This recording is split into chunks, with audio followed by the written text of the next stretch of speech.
Sparkling power is the most important attribute in the game. If you aren't resetting for sparkling power, you're likely resetting your donuts for berry power to farm your berries so that you can reset for sparkling power. Well, what if I told you you could have sparkling power, berry power, and big haul power on the same donut? All three attributes, one donut. This video is gonna go over exactly what it takes to get sparkling power, why Tanga berries are so important, and how to build this awesome combination of attributes in one donut without Tanga berries, and even layering in regular old non-hyperspace berries. I'm Zane, aka Direwolf. Let's dive in. Okay, first things first, why are Tanga berries so important? I did a full deep dive on this, I'll link above. We won't get into that right now. But essentially, if you want two level 3 attributes of the same flavor on one donut, you need at least 700 flavor score in that category to get both of those. But if you get up to that 760, which is your 8 Tanga, 8 Kasib, any of those berries that have that 95 flavor score, those are what you're looking for to hit that 760 breakpoint. If you use 8 of those, you will go from that 1 in 4 chance of having that 3-3 attribute split into having a 1 in 3 chance of having that 3-3 attribute split. So when you're looking for something like sparkling power and alpha power in the same donut, that's huge. But on top of that, the probability of you rolling sparkling power goes from it being just any of the random 1 in 19 sparkling powers plus the 3 size attributes, the alpha, the humongo, and the teensy. So a total of 19 out of 22 possible combinations would come out with sparkling power. If you go up to that 760, all of those size modifiers collapse into a single roll. And so now you're left with a 95% chance, a 19 out of 20 chance to roll sparkling power. And this is something that's only observed at that maximum flavor score of that 760. So more chances at sparkling power, more chances at 2 level 3 attributes for your sparkling and your alpha power both to be level 3. This is why we want to preserve our Tanga berries for that 8 Tanga recipe. That is still going to be your go-to if you're looking for sparkling power and alpha power on the same donut, or just minimizing the number of times that you're resetting in front of Ancha for a specific sparkling power. Now, I mentioned you can go all the way down to 700. Anywhere from that 700 to 750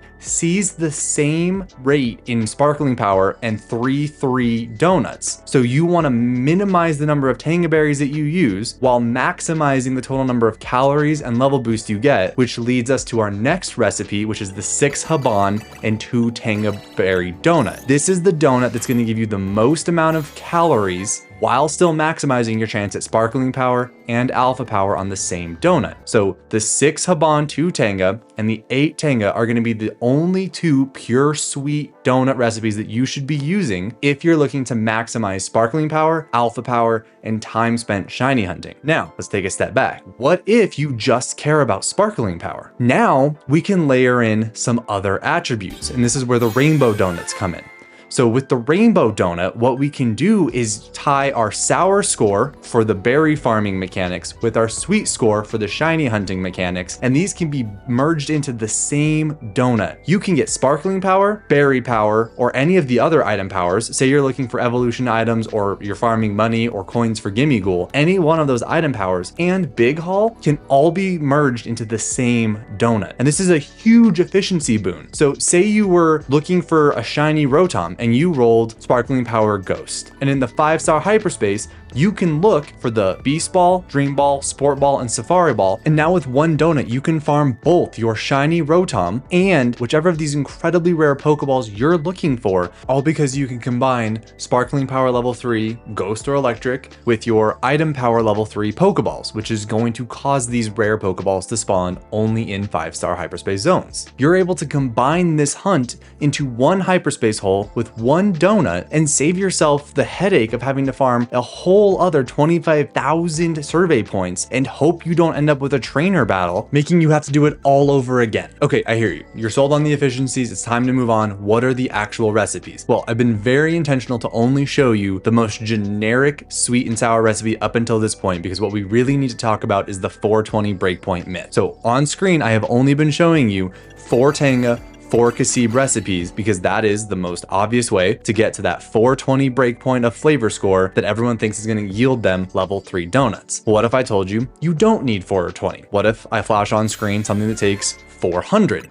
how low can we go with our flavor score and still get that level 3 attribute? The lowest that you can go is 300 for a rainbow donut. So 300 sweet, 300 sour. If those are tied, you can get level 3 attributes. So that means you can get sparkling power level 3, item power level 3, big haul level 3, alpha power level 3.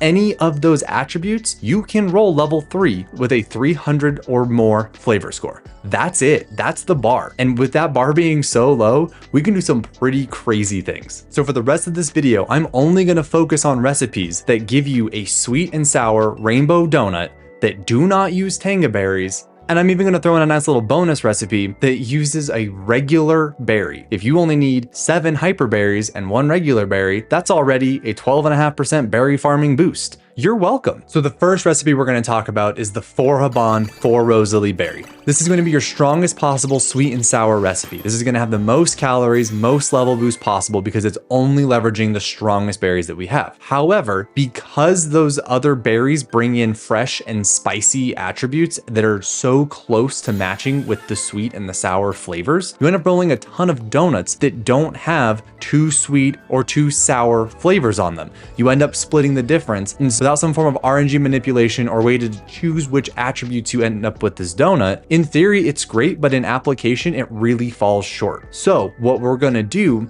is we're gonna restrict these other flavors that we get. So the bitter, the spicy, and the fresh flavors that we get from these other berries, we need to minimize those so we can make these as practically applicable as possible, spending the least amount of time resetting in front of Ansha and spending more time actually playing the game. So this is where the next set of recipes comes in. We can keep walking back the number of Haban and Roseli berries that we use in this donut recipe and substitute them in with Kasib and Tanga berries. But we said up front that we want to save all of our Tanga berries for those all Tanga recipes or that 2 Tanga, 6 Haban sweet donut recipe. But for these rainbow recipes, because we can go as low as 300 on these flavor scores, we can use some of these lower tiered berries to help us preserve the number of expensive berries that we're using, which is also going to help us minimize the time that we're going to spend grinding for berries to turn into sparkling power donuts. I'm not going to bore you with all of the recipes. I'm going to put those in the description below, but we're going to talk about the best one. So this is going to be the recipe that does not use a Tanga berry and has the most calories and the best level boost so that you can spend more time shiny hunting and less time grinding. And that recipe is going to be 3 Haban berries,